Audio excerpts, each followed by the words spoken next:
Economia, com Juliana Rosa.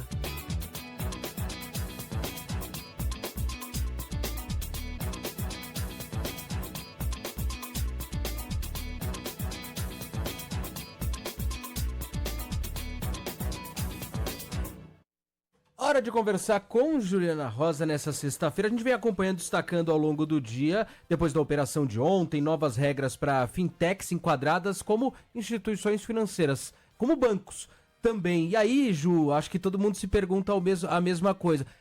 Todo mundo fala, eu tenho uma conta na fintech tal porque eu não pago taxa, isso é mais barato, eu tenho crédito mais barato, aplicação com rendimento melhor. Vai mudar, Ju?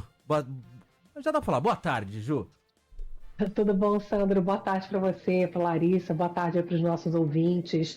Olha, Sandro, não vai ser igual às regras dos bancos, tá? Eu estava conversando com o presidente da Associação Brasileira das Fintechs, Associação Brasileira das Fintechs, e ele estava me passando aqui os detalhes, porque tem muita gente, obviamente, com dúvida, e o que ele estava me dizendo é que você tem uma mudança de regra específica ali para poder combater a lavagem de dinheiro, a sonegação que foi descoberto aí pela operação de ontem, né?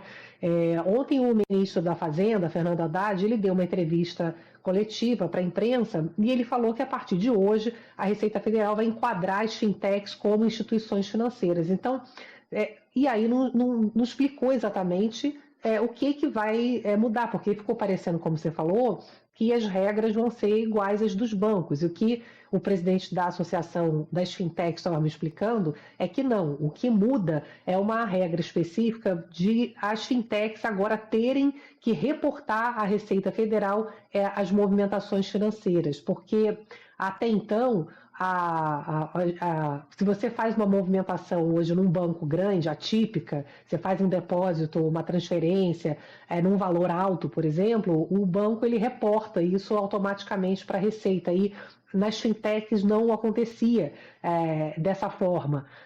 E agora, então, nessa parte aí da Receita Federal, já tem um sistema desenvolvido, né, da Receita de Informação.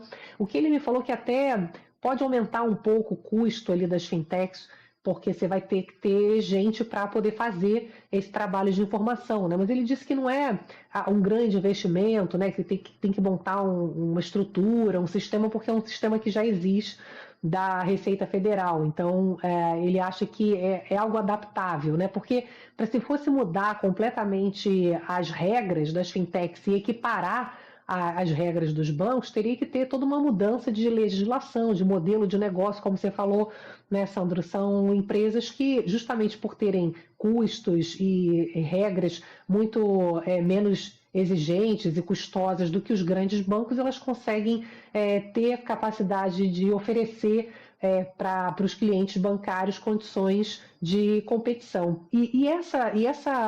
Esse princípio ele não cai por terra em função dessa mudança. Isso que eu acho importante a gente entender, porque o que a gente sempre falou na cobertura econômica, os estudos econômicos, vários deles mostram o seguinte, que as fintechs elas têm regulações mais brandas do que grandes bancos, justamente para estimular a concorrência de um sistema que é altamente concentrado no Brasil. Então, essas fintechs vêm crescendo, elas vêm incomodando, obviamente, os grandes bancos e trazendo uma competição, uma oferta melhor de condições de financiamento, promoveu principalmente uma inclusão bancária muito grande.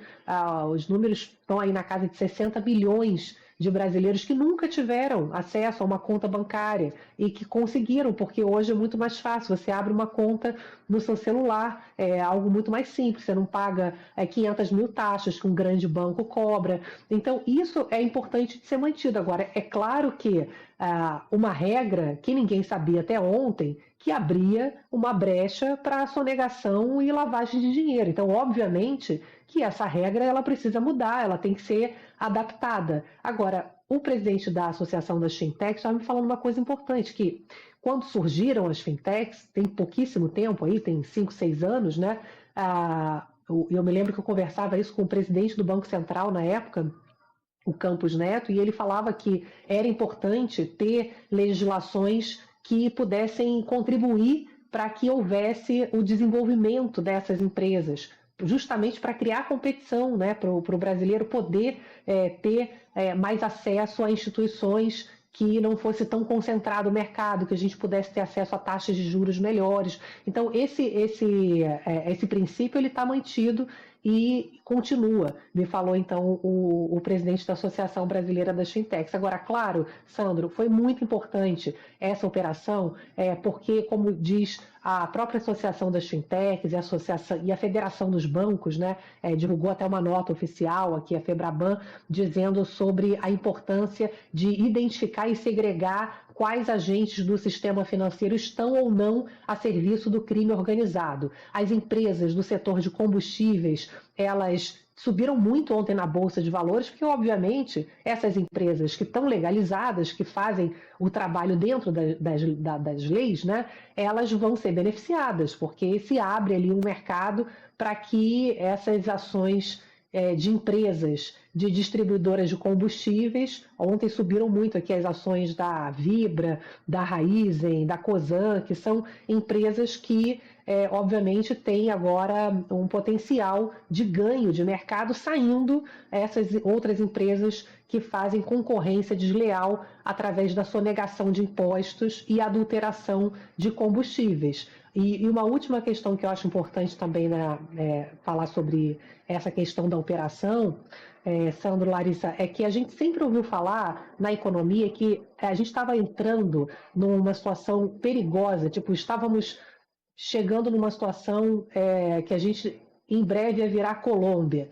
que o crime organizado toma conta da economia. A gente sempre ouviu falar que combustíveis era algo que estava muito disseminado. Mas uma coisa eu ouvi falar, uma coisa os empresários falavam muito sobre isso do setor de combustíveis, que estava ficando inviável operar de forma legal no setor de combustível. Outra coisa, a gente ver uma operação que foi uma operação, uma nova forma, né, de operação coordenada com várias agências, trazendo, eu acho que o mais importante é o sentimento de certo alívio no setor econômico brasileiro, de resgatar uma espécie de Estado de Direito que estava sendo perdido. E, muito provavelmente, Sandro, Larissa, combustíveis é só a ponta do iceberg, porque a gente ouve falar que o crime organizado está entrando em outras searas e se tornando perigoso aí para a economia, né?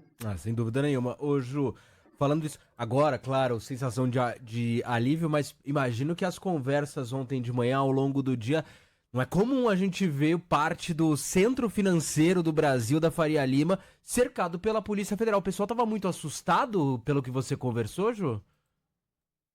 Com certeza, Sandra. É uma cena realmente inusitada, né? Vendo aqueles prédios luxuosos, né? Cercados pelos carros da polícia, e foi realmente um alvoroço. No final das contas, eu acho que foi muito importante um ponto que eu acho que é fundamental, que eu esqueci de destacar, Sandro, que é o fato de que as próprias fintechs, que são legais, obviamente, né, que fazem o trabalho correto, elas já vinham apoiando essa pauta lá do começo do ano, lembra da Receita Federal, de poder ampliar esse trabalho de transparência das movimentações financeiras. E aí as fake news tomaram conta de que o governo estaria fazendo esse movimento para poder taxar o PIX, né? Cobrar dos PIX. Depois o governo Lula teve que não só voltar atrás